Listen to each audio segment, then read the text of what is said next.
What's going on, guys? Faris Khan here, and you're probably looking at the title saying, what the heck is this guy talking about? Lifting weights is gonna make me slow? Is he dumb? Is he crazy? Is he what the heck? The answer is yes, it can if you do it incorrectly. But when done correctly, it is going to be the thing that allows you to become extremely fast and an overall better athlete. So today, I'm gonna dive into how you can lift weights so you can get faster and what you should do and what you should not do. So let's go.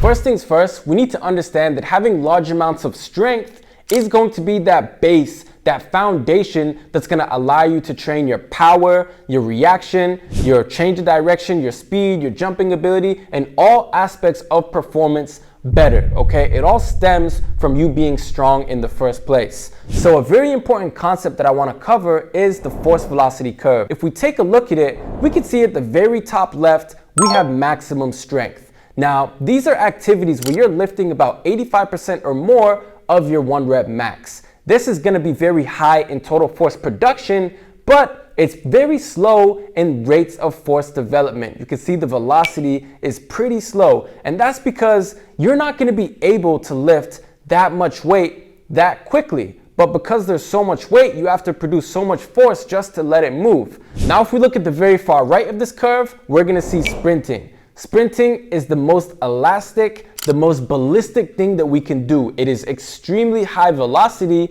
and in order to get better at sprinting, we need our body to produce high rates of force development. Then if you look right in the middle of this curve, we have speed, strength, and power. Those are going to be combinations of relatively high rates of force development and total force production. This is going to be that bridge from that maximum strength into that explosiveness. Then you see reactive strength, and this is where plyometrics come in. That's where you're gonna produce a decent amount of force very quickly so you can bounce off the ground, which is going to make you a better sprinter. So in order to become a better sprinter, you need to focus on things that are higher in rates of force development or further along on that force velocity curve, instead of the things that are high in force production and very slow in terms of velocity.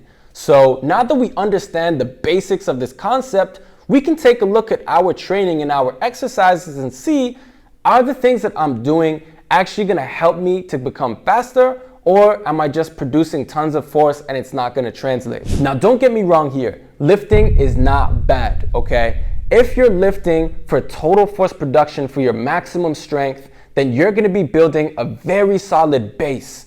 But if you really wanna get faster, then you're gonna need to be doing things along that force velocity curve, okay? And this is the issue because sometimes you see people who are extremely strong, but they can't even catch an ice cream truck. That's because they're not reactive and they're unable to move their body with any sort of speed. And keep in mind, you need to build strength relative to your body weight. It's not just about the total amount of weight you're able to lift, it's how strong are you in relation to how much you weigh. So now that we understand the basics of this concept, we can look at our training and the exercise we're doing, and we can see that, are we actually going to get faster from the way we're lifting, or is it not going to help us that much? If you're training exactly like a bodybuilder, you're typically doing some high volume and some lower intensities. That's quite a bit of force produced, but that's not enough velocity. It's not enough rate of force development, so it's not gonna translate 100% to you getting faster. So how exactly should we lift? Well, let's start with building a good base of maximum strength. So for example, if we take the trap bar, I'm gonna load this up with about 85% or more of my 1 rep max.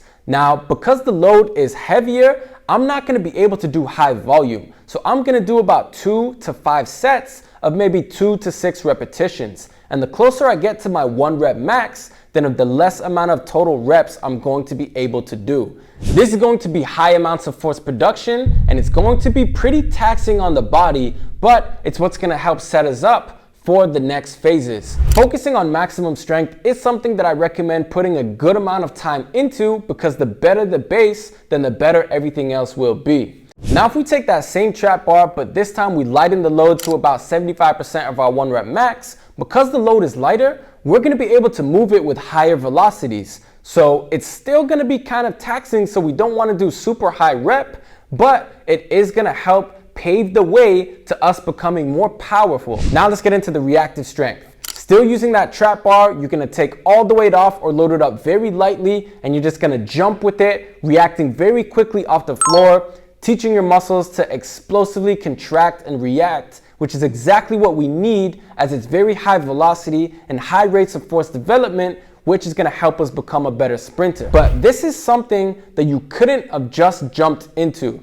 You need to have that good base so you and your muscles know how to utilize that high levels of strength, that power, and then turn it into reaction. Because if you just jump right into it and you don't have that base, or you haven't worked up to it, then you're not gonna see the benefit that we're trying to get from this. And this is just one example. You can just take that framework and understand now how you can manipulate that exercise or do it in a way that's gonna allow you to become more powerful, more reactive, faster, versus just doing the movement and not having that result that you're looking for. Anyways, guys, I hope that video made sense. Like I mentioned, I will be doing a complete full in-depth video about the force velocity curve, so stay tuned for that. I hope you enjoyed this video. Give it a like, and if you have any questions whatsoever, leave it in the comment section down below. Be sure to subscribe so you don't miss any of my videos. Thank you all so much for watching, and I'm gonna see you all soon.